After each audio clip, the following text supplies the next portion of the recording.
অৰুণাচলৰ কেঁচা চাহৰ বিৰুদ্ধে ঐক্যবদ্ধ হুংকাৰ জাতীয় জনগোষ্ঠীয় দল সংগঠনৰ ক্ষুদ্ৰ চাহ খেতিয়ক সন্থাৰ সভাত হুংকাৰ চৰকাৰক তীব্ৰ সমালোচনা জাতীয় জনগোষ্ঠীয় দল সংগঠনৰ ৰাজ্যৰ অৰ্থনীতিৰ এক গুৰুত্বপূৰ্ণ অংশ হৈছে চাহ অসমৰ চাহ বিশ্ববিখ্যাত কিন্তু এই চাহ উৎপাদন কৰা ক্ষুদ্ৰ চাহ খেতিয়কসকলৰ সমস্যাৰ যেন অন্ত নাই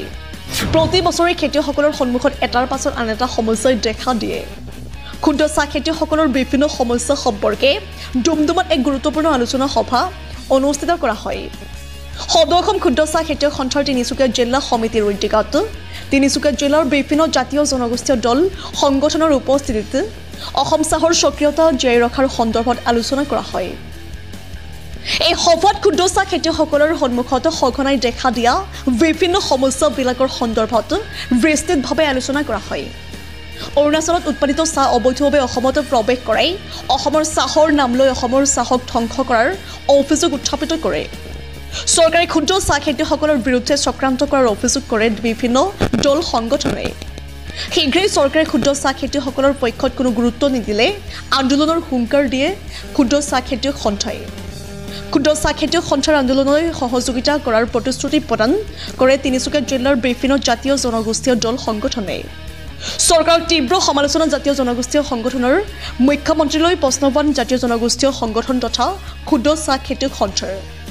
সদৌ অসম ক্ষুদ্ৰ চাহ খেতিয়ক সন্থা তিনিচুকীয়া জিলা সমিতিয়ে আচলতে ক্ষুদ্ৰ চাহ খেতিয়কসকলৰ সমস্যাবিলাকক লৈ আজি সকলো তিনিচুকীয়া দল সংগঠনক লগত লৈ এখন সভা আয়োজন কৰিছে তাত আমি কৃষক মুক্তি ছাত্ৰ মুক্তিৰ ফালৰ পৰা আমাৰ কথাখিনি ৰাখিছোঁ বিশেষভাৱে আপোনালোকে জানে যে ক্ষুদ্ৰ চাহ খেতিয়কসকলে যিখিনি সমস্যা ইয়াতে জড়িত হৈ পৰিছে তেখেতসকলৰ MSP কথাটো ইয়াতে আমি কৃষক মুক্তিৰ ফালৰ পৰা টানিছোঁ সমান্তৰালভাৱে চৰকাৰীভাৱে বিভিন্ন লোকক আচলতে বিভিন্ন ধৰণৰ হিতাধিকাৰীৰ জৰিয়তে বান্ধি ৰখা হৈছে কিন্তু ক্ষুদ্ৰ চাহ খেতিয়কসকলক আজিৰ পৰ্যন্ত কোনো ধৰণৰ চৰকাৰী আঁচনিয়ে ঢুকি নোপোৱা কথাটো আমি ইয়াতে ৰাখিছোঁ সমান্তৰালভাৱে সাৰ হওক বা অন্যান্য চাহ বাগিচা কৰিবৰ কাৰণে উৎসাহিত কৰিব পৰাকৈ এইবিলাক ক্ষেত্ৰত ছাবচিডিৰ ব্যৱস্থাটো কি ধৰণে কৰিব পৰা যায় এই তিনিটা কথা বতৰা আমাৰ ভাষণ আমাৰ বক্তব্যত এই কথা বতৰাবিলাক ৰাখিছোঁ সমান্তৰালভাৱে আমি আৰু এটা কথা এড কৰি দিছোঁ যিটো তেওঁলোকৰ ভাষণ প্ৰসংগত ক্ষুদ্ৰ চাহ খেতিয়ক সংস্থাই ৰাখিছে আৰু এই কথাটো 100% সত্য যে অৰুণাচলী চাহপাতৰ সন্ত্ৰাসৰ কাৰণে অৰুণাচলী চাহপাতৰ উপদ্ৰৱৰ কাৰণে আমাৰ তিনিচুকীয়াবাসীয়ে ডিব্ৰুগড়বাসীয়ে আৰু চৰাইদেউবাসীয়ে লগতে নাগালেণ্ড চাহপাতৰ উপদ্ৰৱৰ কাৰণে আমি প্ৰকৃত চাহপাতৰ যিটো দাম এই দামটো আমি পোৱা নাই আচলতে চাহ উদ্যোগটোৰ 200 বছৰৰ ইতিহাসত আটাইতকৈ বেয়া দিনকেইটা এই বিজেপি চৰকাৰ নেতৃত্বত দেখিবলৈ পাইছে এই ক্ষুদ্ৰ চাহ খেতিয়কসকলে আৰু আজি ইয়াত ক্ষুদ্ৰ চাহ খেতিয়কসকলে সমূহ জাতীয় জনগোষ্ঠীয় সংগঠনক নেতৃবৃন্দক নিমন্ত্ৰণ জনাই তেওঁলোকে যি সভা অনুষ্ঠিত কৰিলে সভা অনুষ্ঠিত কৰে তেওঁলোকৰ কাৰণে দুৰ্ভাগ্যজনক যি সময়ত চাহ উদ্যোগটো 200 বছৰ অতিক্ৰম কৰি যোৱা এটা ভাল আৰু আগবাঢ়ি যাব লাগিছিল সেই সময়ত কিন্তু এই উদ্যোগটো আটাইতকৈ বেয়া দিন দেখিবলৈ সন্মুখীন হৈছে তাৰ কেৱল মূলতে কাৰণ আছে এই মুখ্যমন্ত্ৰীৰ হেণ্ডচকু মুখ্যমন্ত্ৰীৰ পত্নীৰ যি এই চাহ উদ্যোগৰ ওপৰত হেণ্ডচকু পৰিছে তেওঁ পৰিবাৰক প্ৰত্যেকখন চাহ বাগিচাই আচলতে অসমত লাগে আৰু প্ৰত্যেকখনে হিমন্ত বিশ্ব শৰ্মাৰ কোম্পানীক লাগে সেইবাবে এইখিনি কাম কাজ হৈছে চাহ খেতিয়কসকলক যি এছাম বণিক গোষ্ঠীক লৈ কিনে এই ষড়যন্ত্ৰ কৰি খিলঞ্জীয়া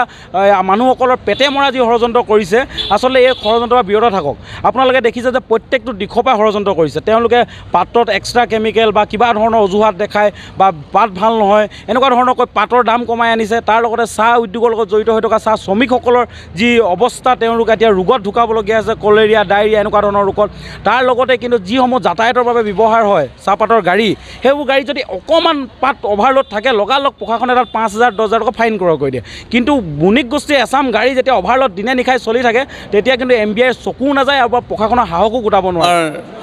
কৃষক মুক্তি সংগ্ৰাম সমিতি আৰু আমাৰ ছাত্ৰ মুক্তি সংগ্ৰাম সমিতি কৃষক সভা আৰু মৰাণ ছাত্ৰ সন্থা মৰাণ সভা আৰু প্ৰমুখ্য কৰি গোটেইকেইটা দল সংগঠন আছোঁ তেওঁলোকে আমাক যি ধৰণে সমৰ্থন দিলে আজি এই মিটিঙত এটা বাৰ্তাবাহক আমাৰ কাৰণে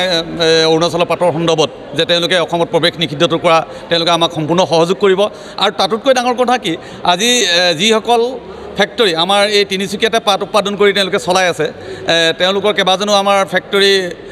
কৰ্তৃপক্ষ আহিছিলে তেওঁলোকৰ লগত আমাক এটা সহায়পূৰ্ণ আলোচনাত আগবঢ়ালে তেওঁলোকৰ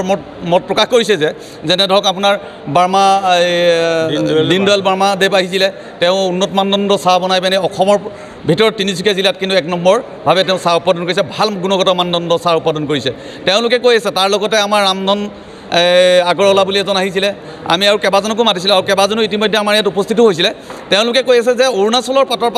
কেঁচা পাতটোৱে তেওঁলোকক সাংঘাতিক ধৰণে বজাৰত এফেক্টেড কৰিছে আৰু সদৌ অসম ক্ষুদ্ৰ চাহ খেতিয়ক সন্থাৰ তিনিচুকীয়াৰ জিলা সমিতিৰ অন্তৰ্গত